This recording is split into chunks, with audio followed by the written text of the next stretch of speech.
So, you've joined the Scout Regiment. You've got your ODM gear, your cape is flowing in the wind, you're ready to fight for humanity.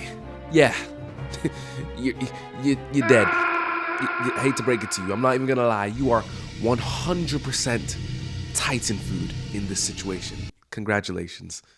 Hey, how y'all Crumbskulls doing? It's me, Cookie, and welcome back to the Side Character Survival Guide, where we'll see if you're the type to make it out of the fresh hell that is Attack on Titan. Like, now, ladies and gentlemen, if you're new around here, be sure to like, comment, and subscribe, and definitely do that last part, subscribe to see my ugly mug for a bit more of this content. But let's get into the nitty-gritty of this universe now, shall we?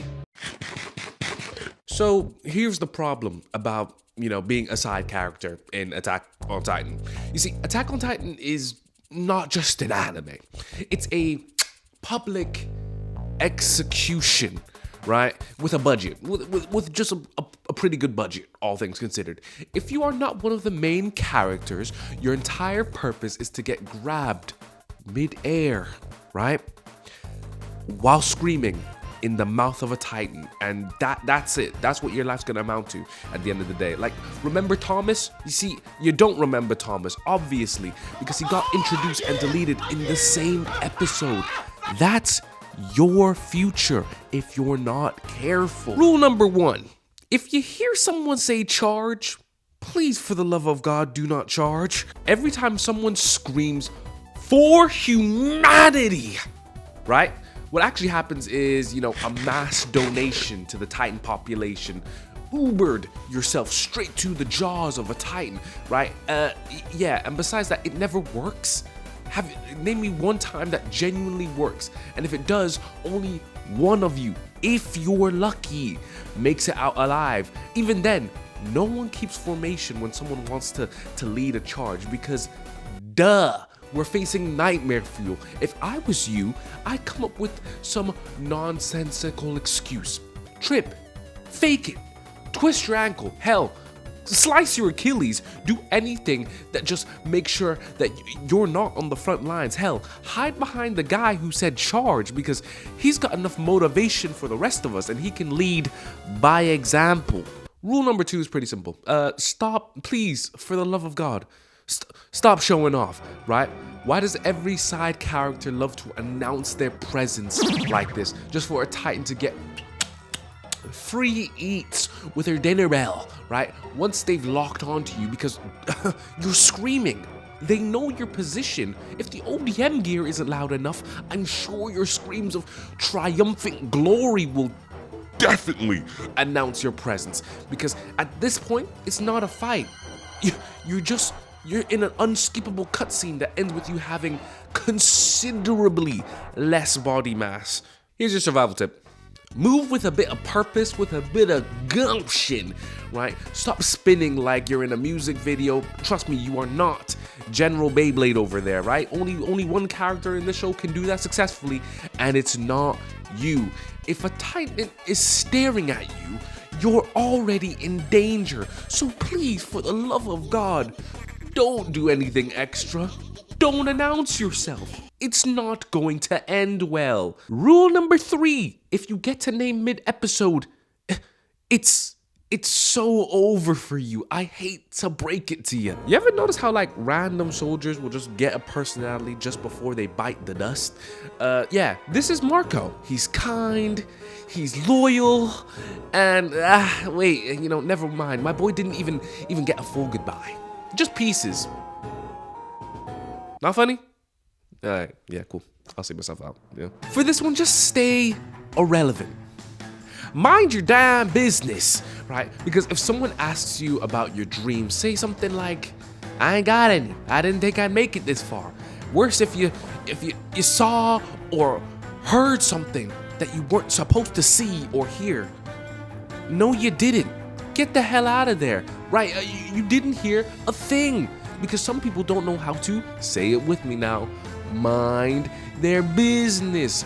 We are not going to be involved. Let's not even try that because the more involved you are, the more likely you are to get screen time for all the wrong reasons. Rule number 4, standard in these, right? Don't trust the happy moment. If you're eating, laughing with your core mates, right? You're just talking about the future.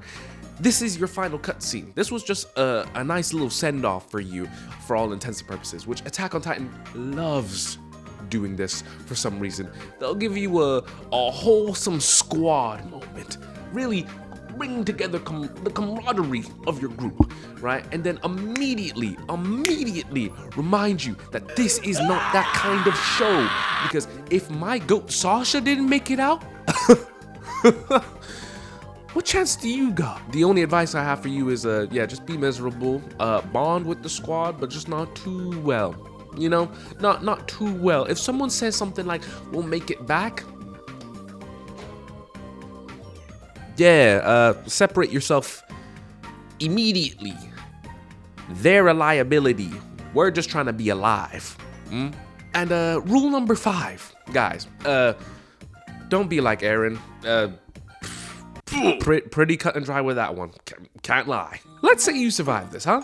Let's say you survive the Titans, you survive the mission, you stay alive somehow. Congratulations. Now you get to deal with becoming a genocidal maniac. Because even Eren Yeager went from, I want to save humanity, to, low-key, guys, I might have to end it. Might have to end it to protect my people. So what chances do you have? Hey, you. What chances do you have? This one's pretty easy to circumvent. I can't lie. Don't inherit the time powers. You're a side character. Don't put yourself in main character position, because even in this show, being a main character does not end well for you. Do not talk about the basement. We never heard of the basement, honestly. And if somehow someone starts talking about freedom a bit too passionately, leave.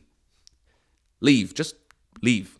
Honestly, to God, you should just join the military police. You'll be a bit useless, but at least you'll be alive, if I'm gonna be 100% honest with you lot.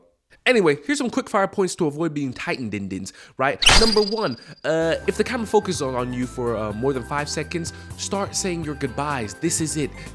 Be ready to become a nice little toothpick for Titan, all things and purposes. If dramatic music starts playing while you're mid-air, it's already over. There's very little you can do. So let's try to avoid any big sound cues now, shall we? If you say, I'll survive this, the Titan heard that, right? And now it's their mission to make it your issue, if you're picking up what I'm putting down. If the story starts making moral sense to you, you are about to be traumatized. You might not die, but you will never be able to sleep properly again. Honestly, guys, genuinely, I don't think I have a choice but to give Attack on Titan a survivability rating of survivability difficulty of 10 out of 10, because this isn't a survivable situation. I don't think it ever was. This is a documentary about most likely losing your life, and we just gotta accept that. Okay, all right, cool. Cool. All right, cool. No, it's cool. Cool. Anyway, I hope you guys did enjoy this episode of the Side Character Survival Guide. Remember, please be sure to like, comment, and subscribe, and let me know down below what we should cover next. Which world should we explore next? What are we likely to not survive? And which am I gonna talk about for about another 10 minutes, give or take? But either way, I hope to see you guys in the next video. Hope you beautiful people have a great rest of your day, and I'll see you around for the next one. Later.